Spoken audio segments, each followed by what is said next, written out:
வணக்கம் என்னாரி நட்புகளே, சகோதர சகோதரிகளே. கதை கதையாம் காரணமாம் காரணத்தை கூறணுமாம் அப்படின்னு சொல்லி ஒரு பழமொழி இருக்குது. அதாவது நான் என் வீட்டுக்கு போகிறேன் வர்றேன், இல்லை வாரத்துக்கு ஒரு நாள் போகிறேன், இல்லை ஒரு மாதத்துக்கு ஒருக்கா போகிறேன், இல்லை தினம் கூட போய் பார்த்துட்டு வர்றேன், இல்லை அங்கேயே கூட குடும்பம் நடத்த போகிறேன். அது ஏன் விருப்பம். இவகிட்ட காலையில் என்ன சொல்லிட்டு போனேன், எப்போ உனக்கு வேணுங்கிறத நீ சமைச்சு சாப்பிட்டுக்க, நான் போகிறவன் சாயங்காலம் தான் வருவேன், இல்லை 6 மணியில் இவன் முடிச்சுட்டு 7 மணிக்கு மேலே கூட வர்றேன், நோம்பு கஞ்சி வாங்கி கொடுக்க வேண்டியது இருக்குது, வடை வாங்கி கொடுத்துட்டு பார்த்துட்டு வர்றேப்போ நான் வரமாட்டேன்னு சொல்லிட்டு போனது வாஸ்தவம் தான், நான் இல்லைன்னு சொல்லலை, அதுக்கு மறுப்பு கிடையாது. ஆனால் நான் ஏன் போயிட்டு திருப்பி வந்தேங்கிறதுக்கு இவகிட்ட சொன்ன காரணம் வேறு. ஏன்னா நான் என்ன சொன்னேன், அவளுக்கு அங்கே கொசுபத்தி இல்லையா, என் பேரனை விட்டுட்டு என் பையன் செகண்ட் ஷோ படத்துக்கு போயிட்டான், நான் பெரியவன். அதனால் அவங்க 2 பேரும் போய் மாடியில் படுத்துக்கிட்டாங்க. சின்னவனும் என் மையன் அச்சுவும் என் பேரனும் மாடியில் படுத்துக்கிட்டாங்க. என் பொண்டாட்டிக்கு கீழே கொசுபத்தி லிக்யூடு இல்லை, 2 லிக்யூடு இருந்தால் இவளும் ஒரு பக்கம் லிக்யூடை போட்டுட்டு இவ தூங்கியிருப்பா, மேலே அவங்க ஒரு லிக்யூடை போட்டு அவங்க தூங்கியிருப்பாங்க.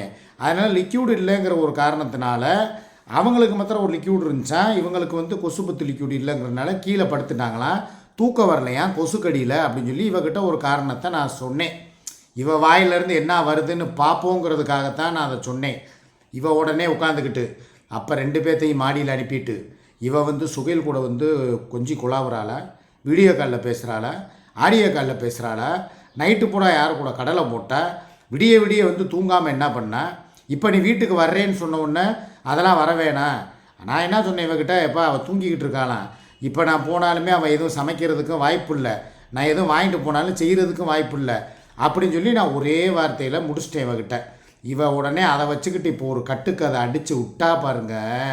அதாவது பொண்டாட்டியை இவன் பார்த்துக்கிற லட்சணத்தை பாருங்கள், இவனுடைய பொண்டாட்டியோடைய லட்சணத்தை பாருங்கள், இவன் பொண்டாட்டி எப்படிலாம் பாருங்கள். இப்போ இவன் போகிறேன்னு சொன்னாலே அவன் வர வேணாம். இதே அங்கே வர்றேவ சிக்குபாய் வாங்க வாங்கன்னு கூப்பிடும்போது இவன் அனுப்ப மாட்டான். இப்போ அவளாக வேணான்னு சொன்ன உடனே இவ உடனே அதுக்கு வந்துக்கிட்டு அதெல்லாம் எப்படி அவள் அப்போ நைட்டு பூரா வீடியோ கால் பேசுனாலான்னு கேட்குறாளே. இவகிட்ட சொன்னது எல்லாமே பொய். நான் சொல்கிறேன், இவகிட்ட பேசுனது எல்லாமே செக்கில் ஆட்டின சுத்தமான உருட்டு. இப்போ நான் உண்மையை உடச்சி விடவ, என் பொண்டாட்டி அங்கே நோன்பு வச்சுருக்காங்க, அதனால தான் என்னை வர வேணாம். நான் நைட்டு பூரா காலையில் 4:30 மணிக்கு எந்திரிச்சு சகர் சாப்பாடு சாப்பிட்டு நோன்பு வச்சதுனால எனக்கு அந்த எப்பயுமே நோன்பு வச்சவங்க என்ன பண்ணுவாங்க, பகல் நேரம் கொஞ்சம் நேரம் தூங்குவாங்க. இப்போ நான் போனால் என்னை கவனிக்க முடியாது. ஸோ அதனால தான் அவங்க நீங்கள் இப்போ வர வேணாங்க, நீங்கள் சாயங்காலத்துக்கு மேலே கூட வாங்க, 4 மணிக்கு மேலே எங்களுக்கு நோம்பு கஞ்சி வாங்கிட்டு ஏதோ நெல்பேட்டை மார்க்கெட்டில் போய் கறியோ மீனோ வாங்கிட்டு எங்களை பார்க்குறதுக்கு வாங்கன்னு சொன்னாங்களே தவிர இவ நினைக்கிற மாதிரி. அதுபோல் இன்னொரு காரணமும் சொல்கிறேன், என்னை வெயிலில் அலைய விடக்கூடாது. மெயின் காரணம் அதுதான். மணி என்ன, நான் வீடியோ போடும்போது 10:30, 11 மணிக்கு நான் சுமிக்கு ஃபோன் பண்ணுறேன்.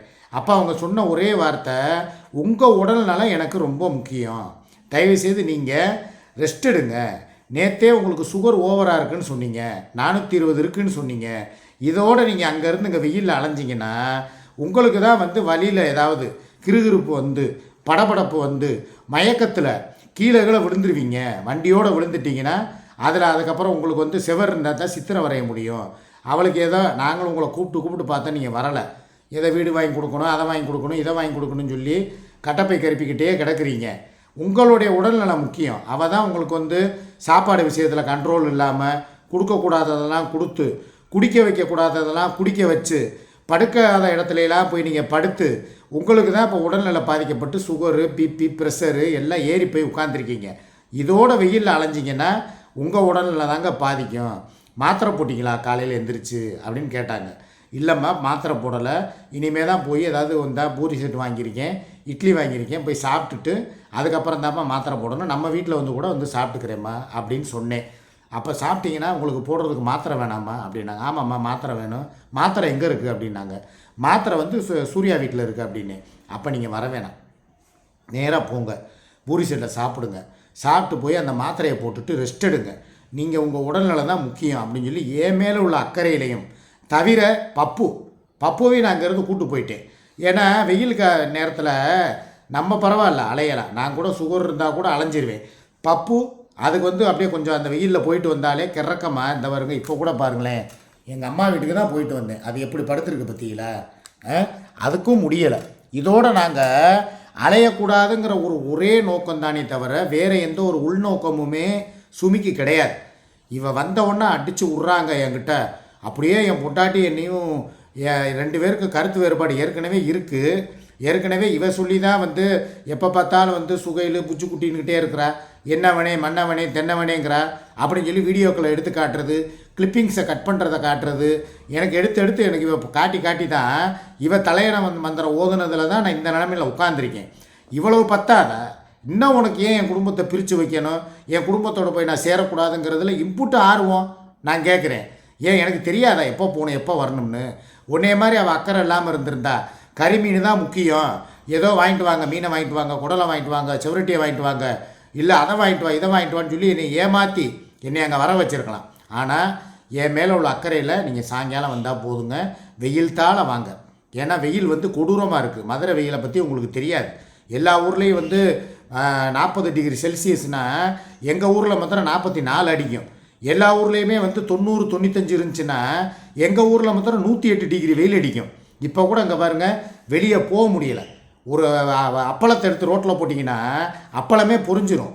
ஒரு ஆப்பாயில் எடுத்து உடச்சி இப்படி ரோட்டில் ஊற்றுனா ஆப்பாயில் வெந்துடும். அந்த அளவுக்கு வெயில் இங்கே பாருங்க கடுமையாக இருக்குது. வேர்வை அப்படியே ஊற்றுது. இப்போ கூட நான் போய் ஒரு ஒரு ஏசி ரூம்லேருந்து இப்போ வெளியே 1 நிமிஷம் ஆகலை. என்னால் அங்கே உட்கார முடியல. ஸ்வெட்டிங் ஆகிக்கிட்டே இருக்கேன் எங்கள் உடம்பு பூரா. அப்போ அந்த அளவுக்கு வெயிலுடைய தாக்கம் அதிகமாக இருக்குது. ஒரு கணவனுடைய அருமையை தெரிஞ்சவ தான் மனைவி.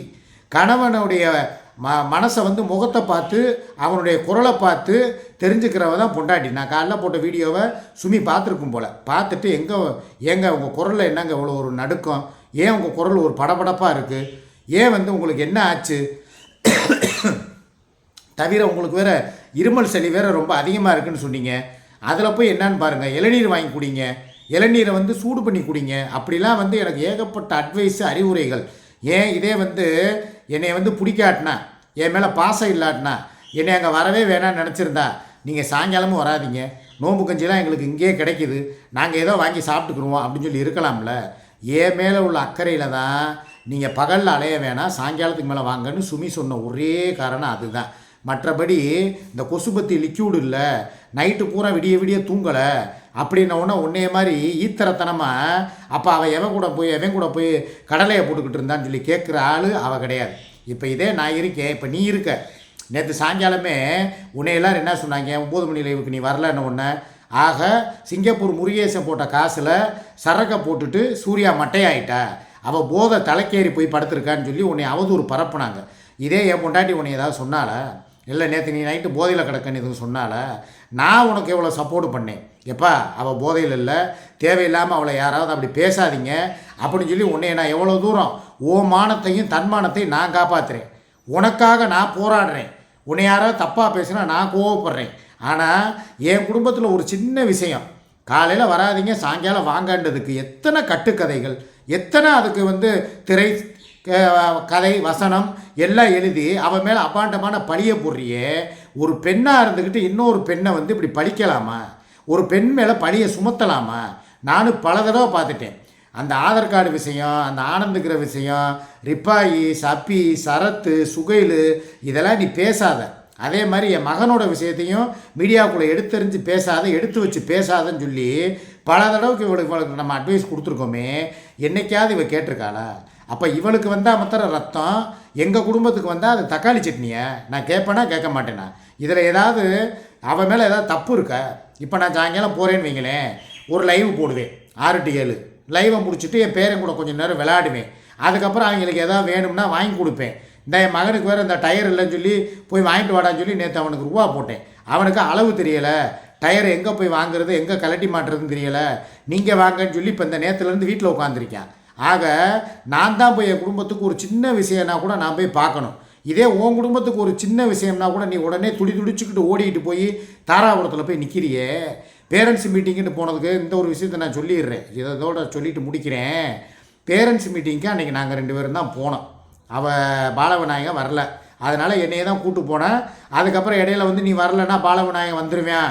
அங்கே அப்புறம் நான் என்னை அவன் பார்த்தானா இப்போ நான் ரொம்ப தழுக்கு முழுக்குன்னு அழகாக இருக்கேன், ஃப்ரிட்ஜில் வச்சு ஆப்பிள் மாதிரி இருக்கேன், என்னை விடமாட்டேன் அப்படி இப்படின்ட்டா நானும் ஏதோ பயந்துக்கிட்டு சரின்னு சொல்லி இவன் கூட போயிட்டேன்.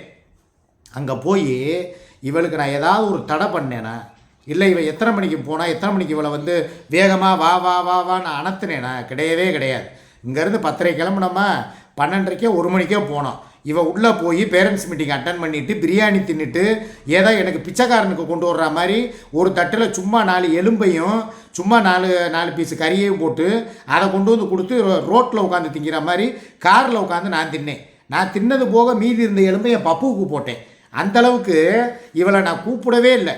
எத்தனை மணிக்கு நீ பேரண்ட்ஸ் மீட்டிங்கு போகிறியோ போ, அங்கே எத்தனை மணிக்கு முடியுதோ முடியட்டும், உன் பிள்ளை குட்டியோடு நீ கொஞ்சி குழாவிட்டு எப்போ வேணாலும் நீ திரும்பி வா அப்படின்னு சொல்லிட்டு தானே நான் பாட்டுக்கு ஹாஸ்டலுக்கு வெளியே நான் பாட்டுக்கு காவா காத்துக்கிட்டு கிடந்தேன். ஒரு புரோக்கர் மாதிரி, ஒரு நாய் மாதிரி. ஆனால் இவன் போயிட்டு வந்துட்டு இன்றைக்கி சொல்கிற நாக்கு மேலே பல்லு போட்டு இன்றைக்கி நான் போய் பார்க்க போகிறேன், நீ உன் பொண்டாட்டியை பார்க்க போகிறேங்கிறீல, நீ கிளம்பி போ, நான் போய் என் பிள்ளைகளை பார்க்க போகிறேன் அப்படிங்கிறா. நான் சொன்னேன், ஏப்பா இப்போ தானே போய் அன்றைக்கி போய் பார்த்துட்டு வந்தோம், அதுக்குள்ளே திருப்பி இன்றைக்கி நீ போகிறேங்கிறிய, என்ன லாஜிக்கு? அப்படியே நீ போனாலுமே உன் முகம் பூரா கருத்துரும். இவளுடைய நலனில் நான் அக்கறை எடுக்கிறேன். உன் முகம் கருத்து போயிடும். நீ ஏன் தனியாக போனால் உனக்கு யூரின் ட்ராக் இன்ஃபெக்ஷன் வந்துடும், ஒரு 2 நாள் போகிற சம்பளம் வந்துடும். சனி ஞாயிறு கூட நம்ம போய் பார்த்துட்டு நீ மெதுவாக பார்த்துட்டு மெதுவாக கூட வா, நான் உன்னை அவசரப்படுத்தவே இல்லை அப்படிங்கிறேன்.